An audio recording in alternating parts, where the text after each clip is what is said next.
नमस्कार श्रोते हो, स्वागत आहे आपलं सफर कथा विश्वाची विदर्शना या यूट्यूब चॅनलवर. आपण आहोत लेखक मो मराठी यांच्यासोबत ओरा या कादंबरीच्या सफरीवर.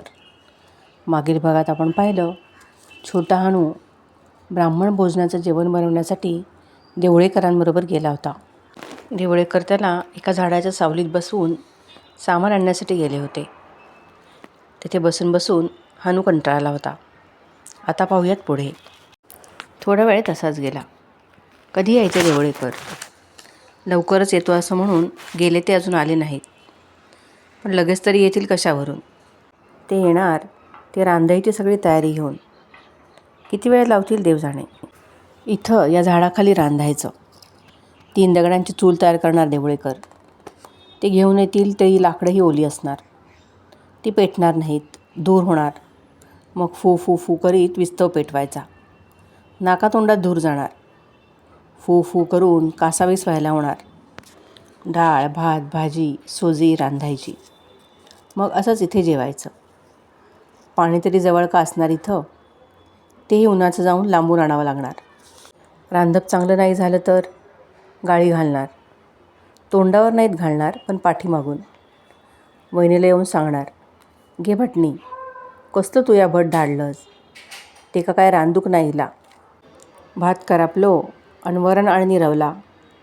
मग वहिनी रागवणार, विचारणार, काय रे हनू, तू केवढा भात करून जेवायस भट म्हणून पाठवला तर यजमान तक्रार घेऊन आला. असं कसं केलंस? शिकून घे बाबा नीट. खूपदा भात करून जेवायला जावं लागतं. नीट यायच नकोस 4 पदार्थ करायला. तिची बोलणी खायची. दक्षिणा तरी किती? रुपया. अख्खा रुपया. कबूल केलं आहे त्यांनी वहिनीकडे 1 रुपया दक्षिणा द्यायचं. 1 रुपया. खूप दुधा पेन्सिली घेता येतील. कोळशाने घासलेल्या काळ्या काळ्या पाटीवर दुधा पेन्सिलीने अभ्यास केला की अक्षर कसं पांढरं धोप दिसतं. 8 आण्याच्या दुधा पेन्सिली घेऊन ठेवता येतील. दुकानात जाऊन विचारायचं, त्या खोक्यातल्या अगदी अखंड पेन्सिल देवा 10. एकदम 10?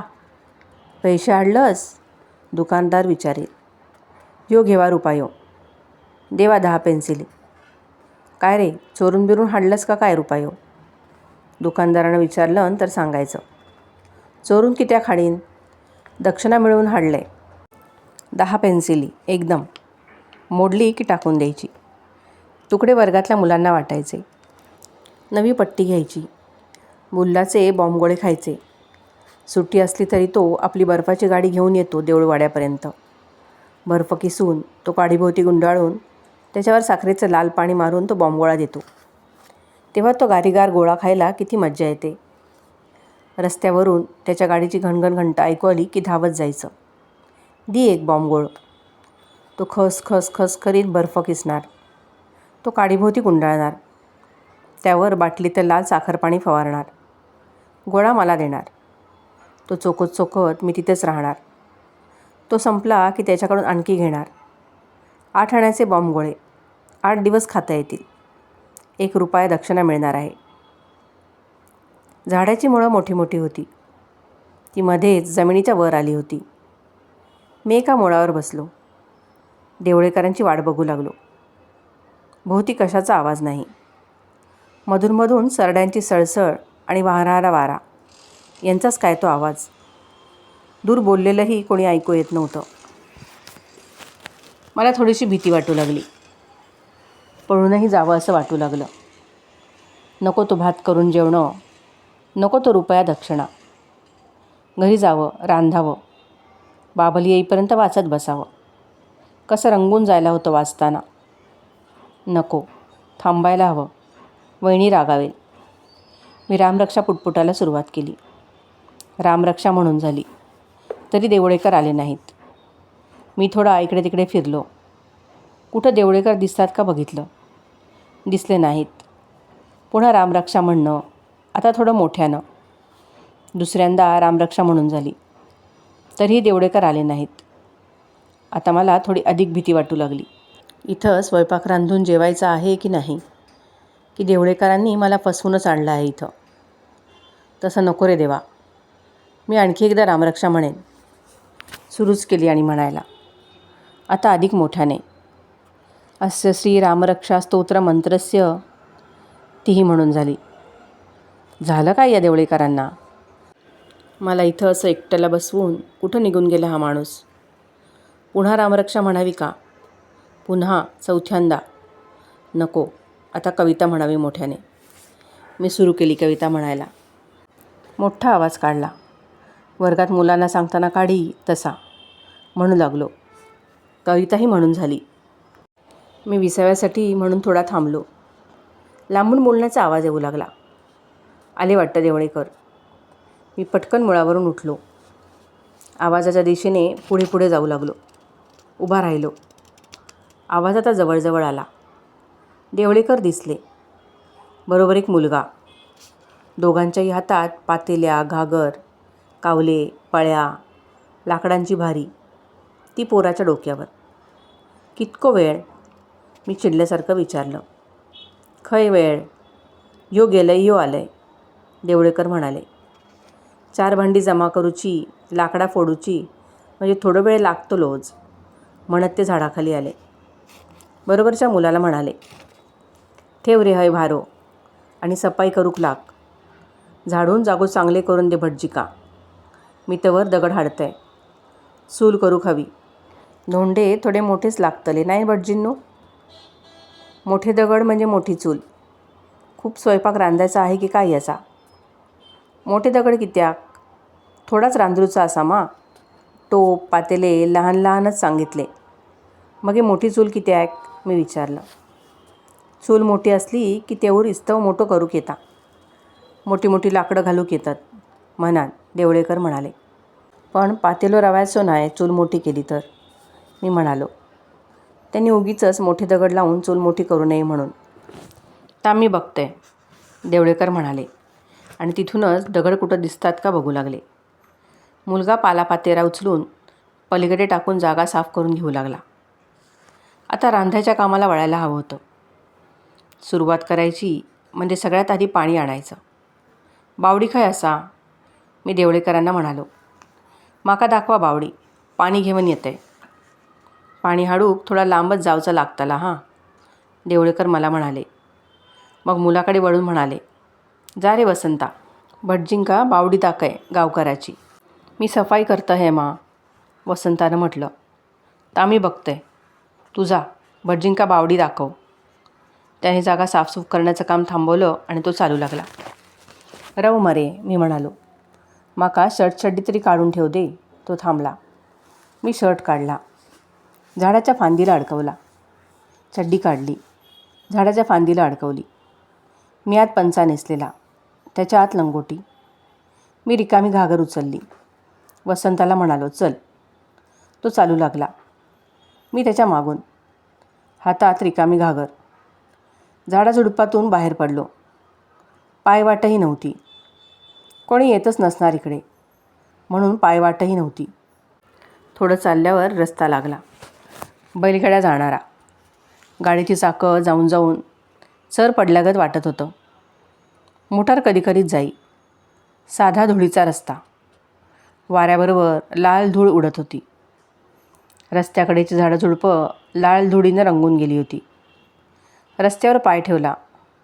धूळ आता तापू लागली होती. सूर्य माथ्यावर यायला लागला होता. ऊन उभं पडत होतं. गावाकडची बावडी बरीच लांब होती. तिथे पोचेपर्यंत रस्त्याच्या धुळीनं भरून पायही लाल दिसू लागले. बावडीवर बरीच माणसं होती.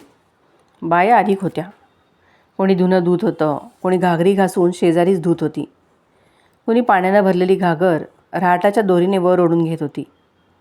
काहीजणी रहाटाऐवजी विहिरीवर कडेला आडव्या टाकलेल्या वाशावरून दोरीनं पाणी भरलेल्या कळशा घागरी ओढून काढीत होत्या. काही पुरुष तिथेच आंघोळ करीत होते. वसंता, कोण रे? माझ्याकडे बघत एका बाईनं विचारलं व लगेच माझ्याकडे बघत म्हटले, भट काय रे? गाड्यात जाणिया दिसता हा. होय, वसंता म्हणाला. महापुरुषाचो भट वाढूचो असा. मी तिथला पाणी काढायचा एक दोर घेतला. घागरीच्या गळ्यात फास अडकवून घागर विहिरीत सोडली. भरून काढली. फासातून सोडवून घेतली. थोडा लांब गेलो आणि डोकीवर ओतून घेतली. पंचा भिजला. त्याच्या आतली लंगोटी भिजलेली समजली. दुसरी घागर भरून काढली. खांद्यावर घेतली. चांगलीच जड वाटत होती. खांद्यावर घेता घेताच निसटणारच होती. घागर खांद्यावर घेताना कुणालाही हात लावायला सांगावा असं वाटलं. पण कसं सांगणार? पाणी मीच सोवळ्यानं न्यायला हवं होतं. पंचा आणि लंगोटी पाण्यानं ओली झाली होती. मी आता सोवळं नेसलेला भट झालो होतो. वसंताला म्हणालो, चल रे, रस्तो दाखय माका. तो पुढं चालू लागला. माझ्या मागून चालता चालता माझ्या पंचाची कास तो सोडील अशी भीती नाही उरली. झाडापाशी पोचलो. थोडीशी झाडाखालची जागा देवळेकरांनी साफसूफ करून घेतली होती. तिथं मोठ्याला 3 दगडांची चूल तयार करून ठेवली होती. शेजारी लाकडं ठेवली होती. पातेल्या, पळ्या, कविलथे पातेल्यात ठेवले होते. मी खांद्यावरून घागर उतरवली. उतरवता उतरवता ती खांद्यावरून निसटणार असं पुन्हा वाटलं. पण मदत करा, हात लावा असं कसं त्यांना म्हणणार? सवळ्यानं आणलेलं पाणी ओवळं झालं असतं. हळूहळू घागर खाली ठेवली. एक घागर आणीपर्यंतच मी दमून गेलो होतो. मी झाडाच्या मुळावर टेकलो. पंचा ओलाच होता. लंगोटीही. तसाच बसलो. एकच घागर हाडून कसा भागतला भटजींनो? आणखी 2-3 तरी घागरे हाडूचे लागतले. तितक्या पाणी लागतलंच मग हो. ही मोठी घागरच हाडणार माहीत. पण विचार केलंय, भटजींका झेपाक तरी हई. आमच्या वसंता एवढेच तुम्ही, देवळेकर म्हणाले. थोड्या वेळ थांबून पुन्हा म्हणाले, जावा, आणखी 2 घागरी तरी घेऊन येवा. पातेल्यात वतून ठेवा. आणखी लागला तर पुन्हा जावंच लागतला. एका घागरीनं कसा भागतला? रांदात तर होवं खया. मी भरून आणलेली घागर एका पातेल्यात ओतली आणि पुन्हा निघालो. वसंताक धाडू वांगडा? त्यांनी विचारलं. नको, माहीत झाली वाट माका, म्हणालो आणि निघालो. विहिरीपाशी आता अधिक गर्दी झाली होती. बाया, पुरुष रहाटानं पाणी काढीत होते. दोरींनीही ओढून घेत होते. मी जाऊन तिथं उभा राहिलो. मला कुठं जागा मिळते ते बघत. थोड्या वेळानं एका बाईचं माझ्याकडे लक्ष गेलं. म्हणाली, अगो बाय, भट. मग तीच इतरांना म्हणाली, बाजूक सरागो तुम्ही. भटजींका हा घागर काढून घेऊ दे. कधीपासून उभे असतले. बायकांनी मला जागा करून दिली. मी घागर विहिरीत सोडली. बुडबुड करीत ती पाण्यानं भरली. मी वर ओढली. पास काढला. खांद्यावर घेतली. निघालो. रस्त्यावरची धूळ आता चांगलीच तापायला लागली होती. पाय भाजू लागले होते. पटापटा पावलं उचलावी लागत होती. मी घागर घेऊन आलो. खांद्यावरून उतरवून ती खाली ठेवली. झाडाच्या मुळावर बसलो, दमून. आणखी एक तरी घागर हाडूकच आहे, देवळेकर लगेच म्हणाले.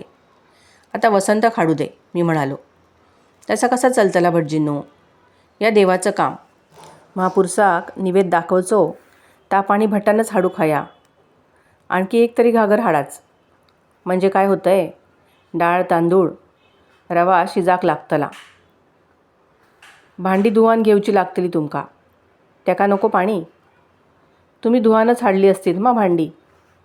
तरी तुमका ती पुन्हा धुवोक नको का? देवाचो निवेद आम्ही धुतलेल्या भांड्यातच हो कसो करशात. आम्ही काय भट नाही. मी उठलो. घागर रिकामी करून घेतली. निघता निघता देवळकरांना म्हणालो, तोपर्यंत तुम्ही चुलीत इस्तव तरी पेटवून ठेवा. तसा कसा? देवळेकरांनी म्हटलं. भटाची कामा भटाकच करू खई. रांधूचा तुम्ही, पाणी हाडूचा तुम्ही, इस्तव पेटवायचं तो पण तुम्हीच. देवाचा काम हा, ते टाळच नको. मी पुन्हा एकदा रिकामी घागर घेऊन गावकऱ्यांच्या बावडीकडे निघालो. येताना पावलं अधिकच पटापट उचलावी लागत होती. धूळ अधिक तापली होती. चवड्यांवरच चालावं लागत होतं, उड्या मारल्यागत. त्यामुळे खांद्यावरची घागर घसरत होती. ती सावरावी लागत होती. ती डुसमळत होती. पाणी थोडं थोडं बाहेर सांडत होतं. पाय खूपच भाजू लागले. बाजूच्या एका दगडावर उभा राहिलो. तोही तापायला लागलाच होता. पाय तिथेही भाजत होते. घागरीतलं पाणी थोडं हातानंच काढून घेतलं. दगडावर टाकलं. तिथे पाऊल ठेवून थोडा वेळ उभा राहिलो. पावलानं थोडा गारवा जाणवला. पुन्हा तापलेल्या धुळीचा रस्ता. खांद्यावर डचमळती घागर. झाडापाशी येऊन पोचलो. घागर खांद्यावरून उतरवून ठेवली. झाडाच्या मुळावर बसलो, पुन्हा दमून. असा बसान कसा भागतला भटजींनो? देवळेकरांनी लगेच विचारलं आणि म्हटलं, इस्तव पेटव घेवा आता, ती बघा लाकडा. देवळेकरांनी 3 दगड मांडून चूल केलीच होती. मी तीत लाकडं घातली.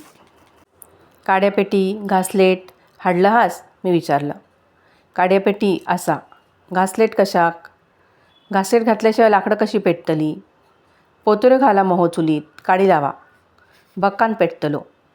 देवळेकरांनी मला सांगितलं आणि मुलाला म्हटलं, जा रे वसंता, वाळको वाळको पातेरो हाड गोळा करून. वसंतानं आजूबाजूची वाळलेली पानं गोळा करून आणली. त्यांचा लहानसा ढिगच त्यानं रचला. त्यातली पानं उचलून मी चुलीत घातली. हातात धरतानाच त्याचा कटकट असा हलकासा आवाज झाला. पानं पटापट मोडली, तुकडे झाले. मी काड्यापेटीतून एक काडी काढून पेटवली. ती आता मी चुलीतल्या पातेऱ्याला लावणार एवढ्यात देवळकर म्हणाले, रवा रवा भटजींनो, वायच रवा. मी त्याच्याकडे बघू लागलो. पेटलेली काडी हातात तशीच होती. देवळेकर म्हणाले, कारभारी नेली नाही अजून. तुम्ही नुसती लाकडा पेटून काय करतलास? नुसता पाटतीला ठेवतंयस चुलीर. ते तूर डाळ तांदूळ नको, ते घेऊन येतली कारभारीन. अजून कशी नाही आली फटकेक गावली ती. पेटवलेली काडी विझली. ती फेकून देऊन मी झाडाच्या मुळावर बसलो. अजून नाही कशी इली ही? थोड्याच वेळानं देवळेकर पुन्हा एकदा म्हणाले आणि उभे राहून येण्याच्या वाटेकडे बघू लागले. मग मागं आले आणि मोठ्याशा दगडावर बसले. वसंताला म्हणाले, वसंता, जा रे बघून ये. वसंता गेला. थोड्या वेळानं त्यांनी विचारलं, भटजींनो, तुम्ही काय करतास? भटपानच? साडेच जात आहे म्हणालो. 500 गेले. बरा बरा, ते उद्गारले. मग म्हणाले, आमच्या वसंताक शाळा नको. नापास झालो 2 वर्षा. मी त्याका म्हणतंय, माहे जया अभ्यास कर रे, तरच काहीतरी तुका नोकरी मिळतली. नाहीतर वर्जी उचलूची लागतली मालवणाच्या बंदरात. तेवढ्यात वसंता आणि देवळेकरांची बायको तिथे येऊन पोचले. कितको गो उशीर? काय करी होतंस इतको वेळ? ती आल्या आल्या देवळेकरांनी जोरात विचारलं. झक मारी होतंय, त्यांची बायको फणकारानं म्हणाली आणि तिनं आणलेलं सामान खाली ठेवलं. काहीतरी वाकडा सांगा नको हा, मुस्काट फोडून टाकीन. हात उगारीत आवाज मोठा करीत देवळेकर म्हणाले, घरची कामं नको होवक, ती माकाच करूशी लागतात मा. तुमका काय? इला मनात महापुरुषाचो भट वाढूचा, गेलास आणि भटाक घेऊन इलास. घरात काय आसा काय नाही ही ती चौकशी केलास तुम्ही? भट वाढूचो तर तांदूळ हये, डाळ हई, गुळ साखर हई, नाल हयो, भाजक काहीतरी हया, गावाचो रवव हयो. त्या सगळ्या हाडीपर्यंत येळ लागलो, समजला? देवळेकरांच्या बायकोनेही तसंच जोरात म्हटलं. घरात नव्हता? खैसून असतला? काय विचारतास तरी? बायको म्हणाली आणि तिने एक एक पुडी काढीत म्हटलं, दुकानदाराकडसून उधारीवर हाडलं या सगळं सामान. मगे येळ नाही लागतलो. बरा बरा, आता ता रवा दे. देवळेकर बायकोला म्हणाले व माझ्याकडे बघत म्हणाले, भटजीनो, चुलीतल्या लाकडांका आग लावा आता. मी पुन्हा काडी पेटवली. चुलीतल्या पातेऱ्याखाली धरली. वाळलेली पानं पटकन पेटली. विस्तव झाला. थोड्या वेळात लाकडंही पेटू लागली. अधूनमधून वारा येत होता. तो चुलीत घुसला की विस्तव मोठा होत होता, पण अधिक जोरात आला की विस्तव विजलागत होत होता. विस्तव पेटला, सामान आलं. आता रांधायला सुरुवात करायला हवी. कुठून बरं सुरुवात करावी? आधी काय करावं? भात की वरण? भाजी की सोजी? नाही, तसं नाही. आधी वरण, नंतर सोजी, नंतर भात, शेवटी भाजी. आपण कधीकधी भट म्हणून जेवायला जातो. रांधायला भटी नसते. ती आधी वरण करते, नंतर सोजी, नंतर भात, शेवटी भाजी, सोलांची कढी. डाळ दिगे वरणाची, मी देवळेकरणीला म्हणालो.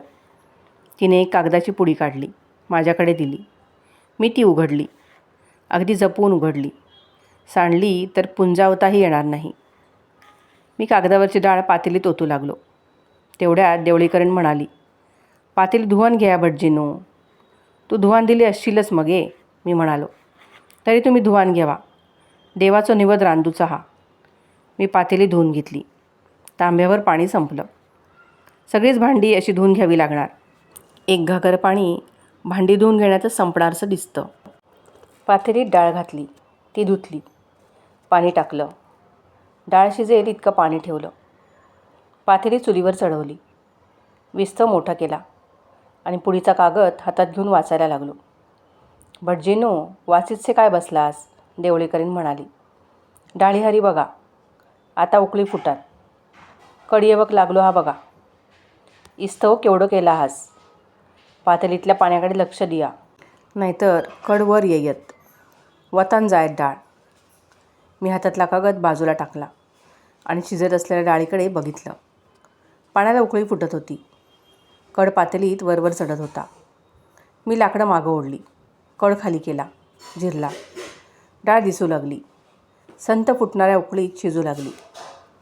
मी पुन्हा तो कागद उचलला, उलटा करून वाचू लागलो. भटजींनो, तिने मला पुन्हा हाक मारली. काय गे? मी पुन्हा हाती घेतलेल्या कागदावर नजर खेळून विचारलं. भाजेक काय हा? ना विचारलास? झाली भाजी करूची येळ? मी विचारलं. कागदावरून नजर बाजूला करायचं माझ्या जीवावर आलं होतं. भाजी निवडीसर वराण होयत. वराण झाला की मी सोजी करतलंय. पण भाजी चिराण ठया मग हो. काय हा भाजी? बटाटे मा? का शेंगो शेगलाचो? का दुसरा काय हा? मी विचारलं. फणस हाडलं हय, देवळीकरण म्हणाली. दारातच झाड असा, लागले हत 4 कोयरे, 2-4 पिका किल्ले, ते आधीच काढू झाले. भाजेचो योग होतो, तो हाडलं हे काढून. बटाटे हाडूचे तर ते इकत आणू खये, ती म्हणाली. सोलून गरे काढून हाडलंस मा? मी चौकशी केली. ता हो कशाक? देवळीकरीण म्हणाली. भाजी भट्टानच चिराक हवी. आमचे हातचा कसा चालता का देवाक? अगे फणसाची भाजी चिरणा, गरे काढणा, त्याचो पात्यो काढणा, आठेलो बाजूक काढणा, कितको येळ लागतलो. कसला हो काम भटजीनू? देवळीकरीण म्हणाली. थकडे डाळ शिजता, तांदूळ शिजतत, सोजे शिजता, तवसर भाजी चिराण होयत. असं म्हणत तिने एक फणस माझ्याकडे सरकवला, कोयता सरकवला. मी फणसाकडे बघितलं. खूप मोठा नव्हता, पण लहानही नव्हता, मध्यम होता. तो आता फोडायचा, शेंड करायची, गरे काढायचे. पिकलेले नव्हते, न पिकलेले. पिकलेले काढता येतात पटकन, कच्चे काढायला वेळ लागतो. हात बरबटतात डिकाने. कसली भाजी आणली आईनं? बटाटे काय मिळाले नाहीत दुकानात? खोबरेल हाडलंस मा? हाताक चोळूक? मी विचारलं. हाडलंय तर, म्हणत तिने तेलाची लहानशी बाटली पुढं केली. फोडून तरी दि गे, मी म्हणालो. तेवढा चलता देवाक. तिने फणस पुढं ओढला. तो आडवा धरला आणि त्याच्यावर कोयत्याचा जोरात घाव घेतला. फणसाची मधोमध 2 पाकं झाली. आतले गरे दिसू लागले. फणस चांगला जून होत आला होता. गरे तयार झाले होते. आणखी 15 दिवसांनी झाडावरच पिकला असता. कोयत्याने हलके घाव घालीत मी फकलांचे लहान तुकडे केले. दोन्ही हातांना खोबरेल फासून घेतलं. गोरे सोडून सोडून काढू लागलो. ते एका परातीत ठेवू लागलो. त्याचवेळी त्यांना चिकटलेल्या पात्या काढू लागलो. गरे साफ करू लागलो. मग ते फोडू लागलो. पाकळ्या बाजूला करून आतल्या आठड्या बाहेर काढू लागलो. इकडे फणसाचे गरे काढायचे, सोलायचे, तुकडे करायचे आणि दुसरीकडे शिजणाऱ्या डाळीकडे लक्ष ठेवायचं. डाळ शिजत आली. वरणात नारळ घालूचो असा मा? हाडलंस? मी देवळीकरणीला विचारलं. हाडलंय तर, यो घेवा. तिने न फोडलेला नारळ पुढं केला. कोयत्याचा घाव घालून मी तो फोडला. 2 वळी झाली. फोडता फोडता एक वळं हातातून निसटून खाली मातीतच पडलं. माती लागली. धुवून घेतलं. 1 तांब्या पाणी संपलं. विळी हाडलं हस? ही घेवा. तिने विळी दिली. मी विळीच्या पायावर पाय ठेवून उकिडवा बसलो. नारळ खाऊ लागलो. खाली पत्रावळ घेतली. तिच्यावर खवून पडणाऱ्या खोबऱ्याचा पांढरा धोपसा ढीग तयार होऊ लागला. तेवढ्यात जोराचा वारा आला. धूळ उडून आली. खोवलेल्या नारळात पडली. त्याच्या आजूबाजूला जमा झाली. विस्तव विजला. या रांडेच्या वाऱ्यास काय झालं आणखी? माझ्याशीच फुटलो. सगळी धूळ माती पडली कातून ठेवलेल्या खोबऱ्यात. विस्तवही विजला. मी वेळीवरून उठलो आणि विस्तव पेटवू लागलो. फुंकर मारू लागलो. तोंडाने फुंकर मारून पेटेना. म्हणून देवळीकरणीला विचारलं. फुकणी हाडलंस का गे? अरे देवा, फुकणी हाडूक तेवढी इसरले बघा. तिनं फुंकणी आणली नव्हती. तोंडानेच फुफू करणं भाग होतं. वाकून चुलीच्या अगदी जवळ तोंड नेऊन मी फुफू करू लागलो. 2-4दा जोरात फुंकर घालून लाकडं पेट घेईनात. वारा जोरात चुलीत घुसत होता. माझ्या फुंकरीनं लहानशी ज्वाला फुटली तरी तो वाऱ्याच्या झोतानं विझून जात होता. मी वाकलेला थोडा सरळ होऊन बसलो. श्वास घेतला. पुन्हा वाकून बसलो. फू करू लागलो. थोड्या वेळानं लाकडांनी पेट घेतला. डाळ शिजत आली. आता वरणाचं घालायचं. खोबरं, गूळ, मीठ, हळद, जिरं. खोबऱ्यात धूळ उडाली होती. तसंच कसं घालणार? देवळेकरीण म्हणालीच. भटजीनू, खोबरा साफ करून घ्यायला हवा. माती पडली माते तूर. घेतंय, मी म्हणालो. आणि खोबऱ्याच्या आसपासची खोबऱ्यात पडलेली धूळ माती साफ करू लागलो. हलक्या हाताने काढायची, फुंकरीने उडवायची. ती कुठं सहज निघून जात होती. खोल्यामुळं खोबऱ्याला थोडा थोडा रस सुटला होता. त्यामुळे धूळ चिकटून बसली होती. तरी पण खोबरं साफ करून घ्यायलाच हवं होतं. देवळेकरणीनं एकच नारळ आणला होता. वरण, सोजी, भाजी यात त्यातलाच घालायचा.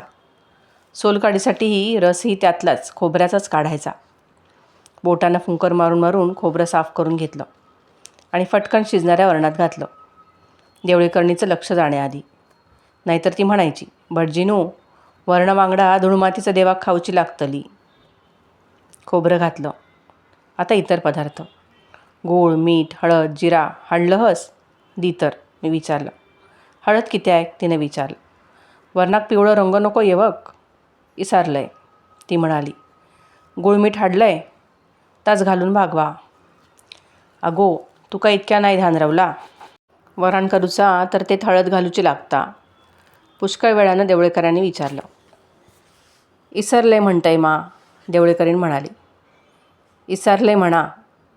कसा झाला इसराक? मुस्काट फोडून टाकू खया, म्हणजे ना इसराक व्हायचा. देवळेकरीण तोंडाच्या तोंडात काहीतरी पुटपुटली. पुटपुटा नको तोंडातल्या तोंडात. काय तर सरळ बोल. तिच्यावर देवळेकर खेकसले. वरणात सगळं घातलं. आता ते थोडं मंद आचेवर शिजत ठेवायचं. मी लाकडं मागं ओढली. विस्तव आणखी कमी केला. लहानशी उकळी फुटत वरण शिजू लागलं. रटमट रटमट असा बारीक आवाज येऊ लागला. वरण होत आलं. आता भात की आधी भाजी? भाजी म्हणजे फोडणी करायला हवी. देवळेकरीण हळद आणायला विसरली होती. फोडणीचं सामान तरी विचारून घेतलेलं बरं. गे, फोडणीचं सामान तरी हाडलं हस मा? मोहरी, जिरा, हिंग, मिरचो. भात झालो की मी भाजी टाकीन फोडणीक, मी तिला विचारलं.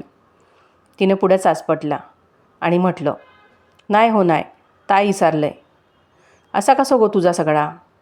देवळेकरांनी करवदण्याच्या स्वर काढीत विचारलं व म्हटलं, मी या वगीच नाही म्हणणं आहे तुझा मुस्काट फोडून टाकू खया असा. यावर देवळेकरण काहीतरी ताडकन बोलेल असं मला वाटलं. पण ती काही बोलली नाही. उठून उभी राहत म्हणाली, माकाच जाऊन येवं खया पुन्हा. तू खय जातस? मी म्हणालो. वसंताक धाड. माझा काय चुकला रांधताना तर तू सांगशील तरी ये. वसंताक धाडू? देवळेकरीण म्हणाली. वशाडी पडो महिलेच्या तोंडावर. तेका काय गावतला फोडण्याचं सामान? माकाच जावं खया. जा तर लवकर, मी म्हणालो. भाजीच्या आधी मी सोजी करून घेतलंय. तिका गूळ घालूचो लागता. तो तरी हाडलंस मा? ता सगळा हाडलंय. पण घायघाईत येताना फोडण्याचं सामान तेवढा इसरलाय, ती म्हणाली. थांबली आणि नवऱ्याला म्हणाली, तर मी तुमका सांगावतंय. भटजींका रांदाप घराच्या पडवेवरच करूक सांगूया. निवेद तेवढो हय हाडून दाखवचा देवाक. तू या बघ, माका शहाणपणा शिकवू नको हा. मुस्काच फोडून टाकीन. निवान जा आणि घेऊन ये काय ता. घरसून निघालंस तेव्हा अक्काल काय घाण टाकलं होतंच कोणाकडे? देवळेकरांनी विचारलं. तुमच्याकडे मग हो. ती थोडं मोठ्यानं पुटपुटली आणि डोकीवर पदर घेऊन निघाली. फुकणी हाडगे, मी तिला मोठ्यानं सांगितलं. ती गेली. तिच्याकडे बघत देवळेकर म्हणाले, बायल माणसांचा ह्या असाच असता भटजींनो. धांदरटपणो सगळं. बघितलं तर वर्ण होत आलं होतं. पातेली उतरून ठेवली. आता सोजी की भाजी की भात? भाजी तर नाहीच करता येणार. ती अजून काढूनही व्हायची आहे. सोजी करतानाही देवळेकर नसलेली बरी. काही चुकलं तर तिला विचारता येईल. भात करून घ्यावा. फणसाची भाजी सोलायला पुन्हा सुरू केली. सोलताना हातांना फणसाचा डिंक लागलाच होता. पुन्हा खोबरेल फासलं. बोटांनी डिक काढून टाकला. हात धुवून घेतले. संपलं आणखी 2 तांबे पाणी. देवळेकरांनो, तांदूळ निवडलेले असत मा? मी नेसलेल्या पंचाला हात पुसता पुसता विचारलं. ता तिकाच माहिती. माका दिया मी बघतंय, मी म्हणालो. दे रे वसंता, खय असत ते. माका नाही गावचा तिचा ठेळणा. वसंताने पुढ्या बघितल्या. त्यात तांदूळ नव्हते. अरे पिशवीत बघ. तांदूळ काय पुढेतून हाडतील तुझे आहे? देवळेकर पोरावर खेकसले. वसंतानं शोधलं. एका पातेलीत पिशवी होती. तीत तांदूळ होते. हे घ्या. वसंतानं पिशवी माझ्याकडे दिली. मी पिशवीतून मुठभर तांदूळ काढून बघितले. तांदूळ निवडले नाही हत, मी म्हणालो. आणि देवळेकरांकडे बघत त्यांना म्हणालो, हे तांदूळ निवडून द्या हो. मी तांदूळ निवडून देऊ? तांदूळ साफ करून घ्यायला नकार देत देवळेकर म्हणाले, ती बायल माणसांची कामं, येऊ दे तिका. मग हे देत ती निवडून. तिका येवक लागतोय अर्धो तास. तवसर मिया काय निसतो बसान रावा? मी विचारलं. घरी सोलून टाका मग हो, देवळेकरांनी सुचवलं. तुम्ही आता तांदूळ निवडून घेतलास तर भाजी चिरल्याचं काम तसाच रवतला. तुम्ही आता भाजीक चिराण टाका. ही इली की देत तुमचा तांदूळ निवडान.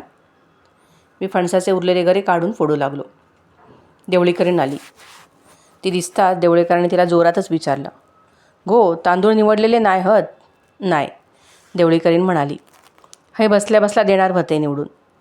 भटजिंका निवडूचं लागलो मग हो. देवळेकर खोटं खोटंच म्हणाले. तुका इतक्या नाही समज ना. भटाक रांदूक देवचे तांदूळ निवडान देवक हये? हा प्रश्न विचारून ते थांबले नाहीत. जोरात आवाज काढून म्हणाले, मुस्काट फोडून टाकू खया तुझा. त्याच्याशिवाय कळायचो नाही हो गोष्टी तुका. देवळेकरांचं हे बोलणं ऐकून तिला राग आला. तिनंही आवाज चढवून म्हटलं, देतं हे मा, आता कितक्या बोलतलास माका? बोलतलंय, देवळेकर आणखी जोरात म्हणाले आणि तिच्या दिशेने जात हात उगारीत म्हणाले, नुसता बोलतलंय नाही, मुस्काट फोडून टाकतलंय तेव्हा येतलंच तू वटणीवर. देवळेकरणीनं तांदूळ निवडून दिले. मी धुवून घेतले.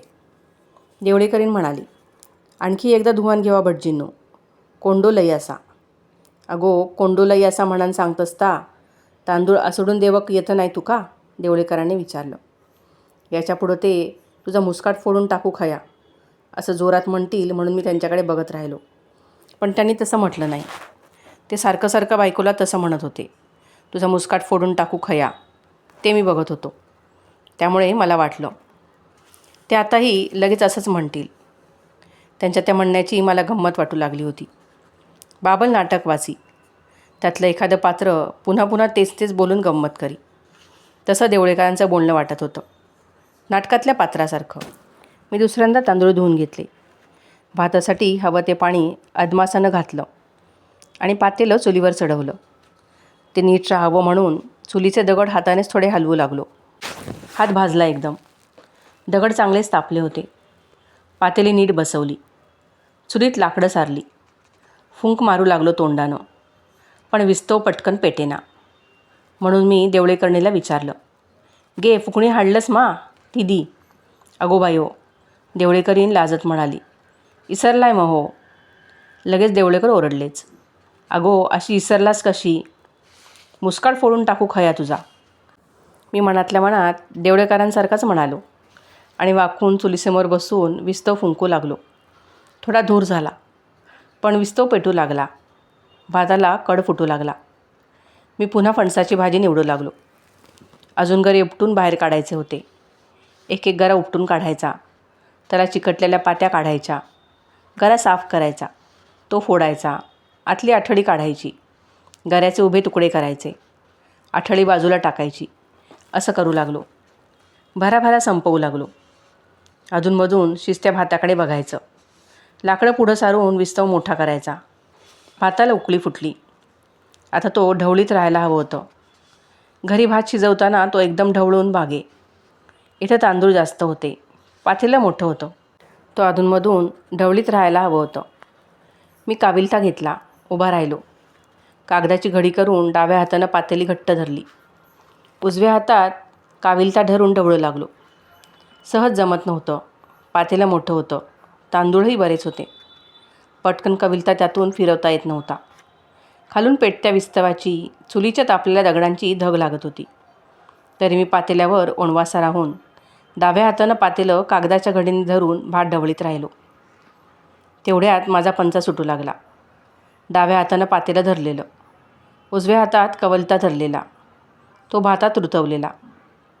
हात मोकळे करून पंचा सावळीपर्यंत तो गळून खाली जमिनीवर पडलासुद्धा. वसंत हसू लागला. देवळेकरही हसू लागले. तोंडाला पदर लावून देवळेकरांनीही हसू लपवलं. असा दे असा दे, आत लंगोटी असा मा झाला तर, देवळेकर हसत हसत म्हणाले. तरीही वसंत हसतच राहिला. तेव्हा देवळेकर त्याच्यावर ओरडले. म्हणाले, अरे वशा, हसतंच काय मायजया, तुझ्यावळेच असत भटजी. तुका येतं का पंचाने साक? तुका नाही धड छड्डी बांधूक येना. 2 पैशांचो इडिओ हाडून दे असा मी सांगला तर ता नाही जमना तुका. भटजी बघ, भटपणाची कामं करतात. त्यांनी वराण केल्यानी, भाजी चिरल्यानी, नारळ खवल्यानी, भात शिजवल्यानी, आता सोजी करतीत. तुका येतं इतकी कामा? शिवाय शाळेत जातात. पहिलो असतोला नंबर. होय मा भटजीनू? मी होय म्हणालो नाही. भात ढवळायचं थांबवलं आणि पंचा कमरेभोवती गुंडाळू लागलो. पण तो काही नीट नेसता येईना. भातही ढवळायला हवा होता, नाहीतर तो पातेल्याच्या बुडाला लागून करपला असता. एका हाताने पंचा धरावा, दुसऱ्या हातानं भात ढवळावा, तर पातेली चुलीवरून निसटून कलंडेल की काय ही भीती. शेवटी पंचा सोडून दिला. तो खाली मातीत पडला. डाव्या हातानं भाताचं पातेलं गच्च पकडून ओणवा राहून उजव्या हातातल्या कविलथ्यानं भात जोरात ढवळू लागलो. खालची धग चांगलीच जाणवत होती. 2-4दा आम्ही भात ढवळला. बोटांवर चेपून तांदूळ शिजले का बघितलं. शिजत आले होते. भातात पाणी पुरेसं होतं. आता विस्तव कमी करायला हवा होता. मी पेटकी लाकडं मागं ओढली. विस्तव कमी केला. झाडाच्या मुळावर बसलो. मनगटानं घाम पुसला. वसंत अजूनही हसतच होता. देवळेकरणी हसत होती. गो, हसतंच काय भटजिंका खोळ्यासारखा? देवळेकर बायकोवर ओरडले. म्हणाले, भटजी तुका वसंतासारखीच मा. तरीही ती हसतच होती. तेव्हा आवाज चढून त्यांनी विचारलं, थांबता का नाही तुझा हसणा? नाहीतर मुस्काट फोडून टाकीन तुझा. असाच म्हणतलास ना मग देवळेकरांनो? मी विचारलंच. देवळेकरणीनं तोंडावरचा पदर बाजूला केला. हसतच ती नवऱ्याला म्हणाली, बघा भटजी काय समजली तुमच्या बोलण्याची पद्धत. समजा दे समजली तर, देवळेकर चिडक्या स्वरात म्हणाले आणि गप्प बसले. त्यांनी तोंड फिरवून घेतलं. मी उठलो. पंचा नेसू लागलो, पण जमेना. एकदा नेसून बघितलं, 2दा बघितलं, तो कमरेवर टिकेना. शेवटी सरळ झाडाच्या फांदीवर टाकून दिला. भाताकडे बघितलं. तो शिजत आला होता. आता अगदी मंद आचेवर थोड्या वेळ झाकण घालून ठेवला की झालं. मी विस्तव आणखी कमी केला. भाताच्या पातेल्यावर झाकण घातलं. पुन्हा बसलो मुळावर. नुसतं लंगोटीवरच. लाज वाटत होती. भटजींनो, देवळेकरांनी हाक मारली. म्हणाले, असा बसान कसा भागतला? पाणी आणूक नको आणखी एक घागर भरून? कित्याक आणखी लागतला? मी विचारलं. संप दिला बघा. अजून सोसी होऊची, भाजी होऊची, सोलकडी होऊची. सगळ्यांका लागतला पिऊक, आचवूक लागतला, त्यांनी सांगितलं. मी पाण्याकडे बघितलं व म्हटलं, पुरात हो इतक्या? नाही पुराचा, देवळेकर म्हणाले. आणखी एक घागर हाडू खाईच. चला जाऊन येवा. कंटाळा करून कसा भागतला? मी घागर रिकामी करून घेतली आणि निघालो. नुसती लंगोटी नेसलेलाच. श्रोतेहो, आजच्या भागात इथेच थांबूयात. कथा ऐकायला आवडत असतील तर नक्कीच लाईक आणि कमेंट करायला विसरू नका. तोपर्यंत धन्यवाद.